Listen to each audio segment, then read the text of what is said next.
The coffee shop had become Clara's quiet escape.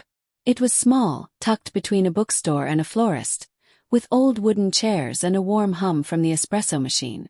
She came here most afternoons, partly to work on her laptop, partly because it felt like a place where time slowed down, something her marriage hadn't done in years. David, her husband of 8 years, had been gone for 3 days on another business trip. His texts were always the same, short, polite updates. Flight landed. Long day. Talk later. When they did talk, it was rushed, his voice tired, his mind somewhere else. Lately, even when he was home, he still felt miles away. Clara stared at her phone, the empty screen glowing back at her, until the smell of fresh coffee drifted by. She looked up and saw him. He was standing at the counter, speaking with the barista in an easy, friendly tone. Tall, broad-shouldered, with skin like warm bronze. His tailored charcoal jacket contrasted with the faded jeans he wore. His voice was deep, with a calm confidence that made people turn toward him without realizing it. Clara tried not to stare. She picked up her coffee, but when she turned, he was suddenly right there. A half-smile curved on his lips as he held up a cup. "Sorry," he said, glancing at the name written in marker. "I think this one's yours."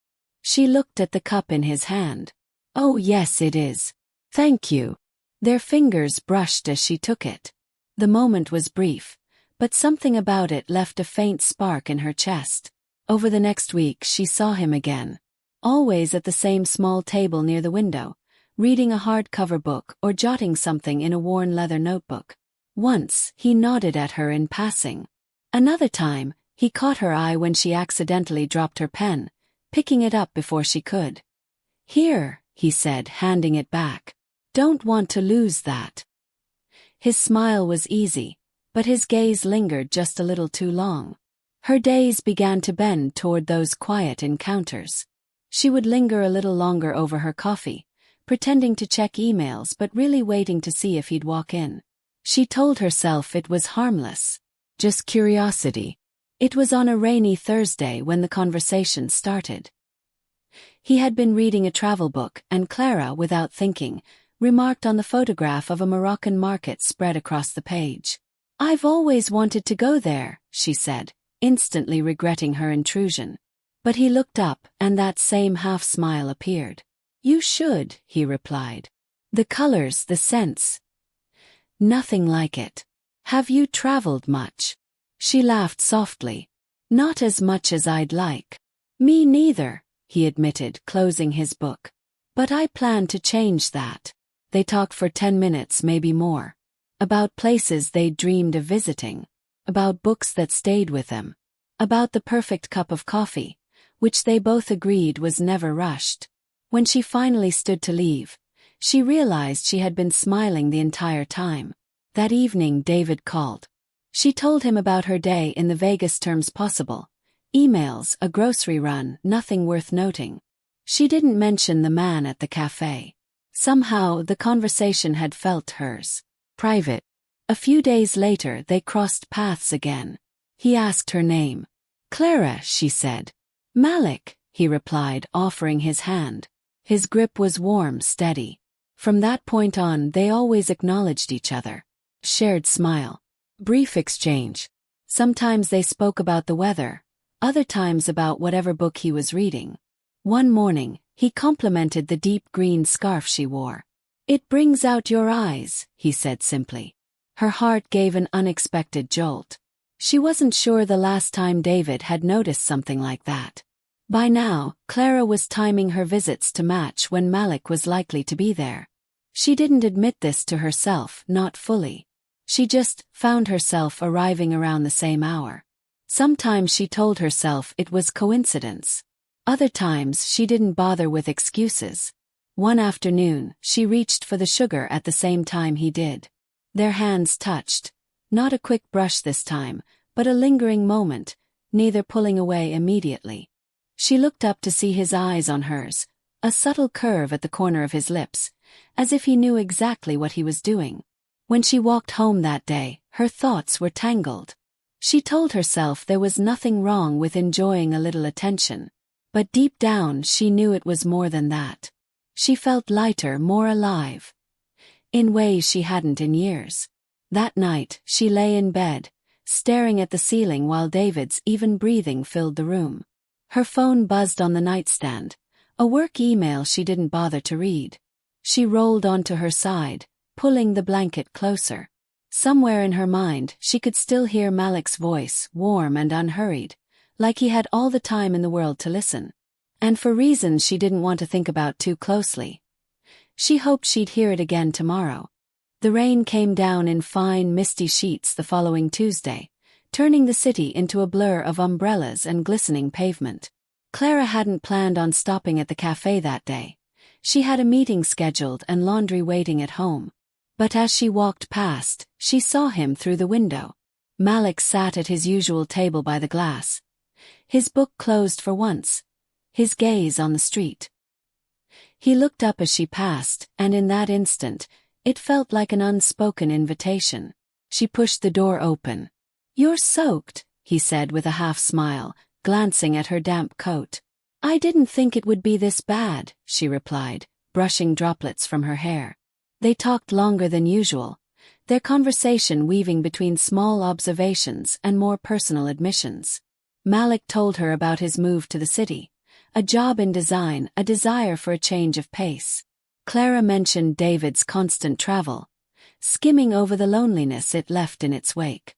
Still, Malik seemed to hear it between her words. When it was time to leave, Malik glanced at the rain outside. "Let me give you a ride home," he offered. "No sense walking in this." She hesitated, the kind of hesitation that already knew the answer. "All right." His car was warm, the faint scent of leather and cedarwood filling the space. The drive was short, but neither seemed eager to end it. When they pulled up in front of her house, he didn't immediately unlock the doors. "Thanks for the coffee," he said softly. His eyes lingered on hers just a moment too long. Clara's pulse kicked up. "Any time," she murmured before stepping out into the cool air. That night she noticed something strange. The memory of the ride, the confined warmth, the undercurrent in his gaze, replayed more vividly than any conversation she'd had with David in weeks. Over the next several days, their interactions shifted. Malik began sending her short messages, at first about books or travel articles, then about little things that made him think of her. "Passed by the market today. Those figs you mentioned. Perfectly ripe." She found herself checking her phone more often, smiling when his name lit up the screen. She started choosing outfits with more care before heading to the cafe. Nothing too obvious, but enough to feel noticed. A cream blouse that softened her complexion, a touch of perfume she hadn't worn in years. The first time Malik commented, "You look different today," she felt a flush of satisfaction. One Saturday morning, she ran into him at the local market. He was browsing a stall of exotic spices, and their surprise felt genuine, though part of her wondered if he'd hoped to see her there. "You should try this," he said, handing her a small packet of cinnamon. Their fingers brushed, and her stomach tightened. They ended up walking the stalls together, sampling fruit, laughing over the outrageous price of artisan honey. At one point, as they navigated through the crowd, Malik's hand rested lightly on her lower back, guiding her forward. The touch was casual in appearance but deliberate in weight. She didn't step away. When they parted, Malik asked, "Do you like city views?" "Who doesn't?" she replied. "I've just moved into a place with a great one," he said. "You should see it sometime." She gave a small smile, pretending to consider. "Maybe I will." That evening, while David sat in their living room watching television, Clara stood at the bathroom mirror brushing her hair. She was thinking of the way Malik's voice had dipped slightly when he extended the invitation, the way his hand had lingered at her back. A dangerous thought slipped in. She wanted to know what else might happen if she said yes. The following week Malik's message came. "Views even better at night." Clara's reply was slower, careful, but she still typed, "I might be free tomorrow." That night, lying in bed beside her husband, Clara rehearsed the excuse she'd use. Something about a late meeting. Something believable. She didn't know why her hands felt warm under the covers, or why her heart seemed to be beating too loudly in the quiet room. As the day approached, her anticipation built in ways she hadn't expected. She found herself picturing the apartment, not the view but Malik in it. She imagined the sound of his voice without the background noise of clinking cups and low cafe chatter. She imagined the closeness. She told herself it was just curiosity, just one visit, just a harmless evening. But deep down, Clara knew that wasn't the truth. The next evening, Clara stood outside Malik's building with her coat pulled tightly around her. The night was cool, the city lights glowing softly against the sky. She had told David she'd be working late to prepare for a presentation. The lie had slid off her tongue more easily than she expected. Malik buzzed her in before she could second-guess herself. His apartment was warm and tastefully minimal. Modern furniture, muted tones, large windows that framed the glittering skyline. The city stretched out before them, its lights like scattered stars. "You weren't kidding about the view," Clara said, stepping closer to the glass. Malik joined her, standing just behind. "Told you it was worth seeing." His voice was low, carrying that same calm confidence that had always disarmed her. For a few minutes, they talked about nothing in particular. The skyline, the weather, the hum of the streets below. But the air between them had shifted.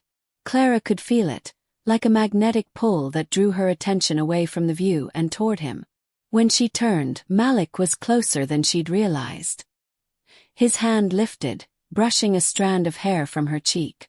The touch was gentle, but her pulse leapt. "Clara," he said quietly, searching her face. She didn't answer. She didn't need to. The silence was an answer in itself. The first kiss was tentative, almost questioning. But when she didn't pull away, it deepened. His hand slid to the small of her back, pulling her closer, and she felt the warmth of his body against hers. The kiss grew more urgent, more certain, until there was no space left between them. The world outside the window disappeared. The city, the lights, the noise, it all fell away. All she could register was the strength in his arms, the way his presence seemed to anchor her and set her adrift at the same time. They moved toward the couch without speaking. Every touch seemed to ask a question she already knew the answer to. When Malik's lips traced her neck, she let out a breath she hadn't realized she was holding. Hours seemed to pass in moments. When it was over, they lay tangled together on the couch, the city still glittering outside. Clara's heartbeat was still uneven, her thoughts a blur. She stared at the ceiling, aware of the warmth of his arm around her, the steady rhythm of his breathing. It wasn't just physical. That much she knew. It was the way he'd looked at her, as if she was the only person in the room. As if he'd been seeing her all along. But beneath the rush, guilt flickered. Not enough to crush her, but enough to remind her of the line she had crossed. "I should go," she murmured, though she didn't move right away. Malik's gaze was steady. "You don't have to explain anything to me." She nodded, standing slowly. At the door he caught her hand. "Clara," he said, his tone softer now, "you know this doesn't have to be the last time." Her throat tightened. "I know." The ride home felt longer than it was. The streets blurred past, her mind caught between the memory of Malik's touch and the reality of the house waiting for her. David was asleep when she walked in, the TV still humming quietly in the background. She paused in the doorway, looking at him. The familiarity of his face, the even rise and fall of his chest, it should have felt like home, but it didn't. She changed quietly, slipping into bed beside him. When his arm instinctively draped over her waist, it felt foreign, almost intrusive. She closed her eyes, pretending to sleep, her mind still replaying Malik's voice, his hands, his steady gaze. The next morning, David kissed her cheek before heading to work. She mumbled a goodbye, already glancing at her phone. A single message waited from Malik. "Thinking of you." Her lips curved before she could stop them. In that moment, Clara understood something with sharp, unsettling clarity. It wasn't just about Malik. It was about her. About the way she felt alive again. Desired. And no matter what happened next, she knew she couldn't go back. Not to the woman she'd been before, not to the quiet emptiness she'd called marriage. The view from Malik's apartment had been beautiful, but it was nothing compared to the view she had now, of a life that had changed in ways she couldn't undo. Once she'd stepped into that apartment, there was no going back. And deep down she didn't want to.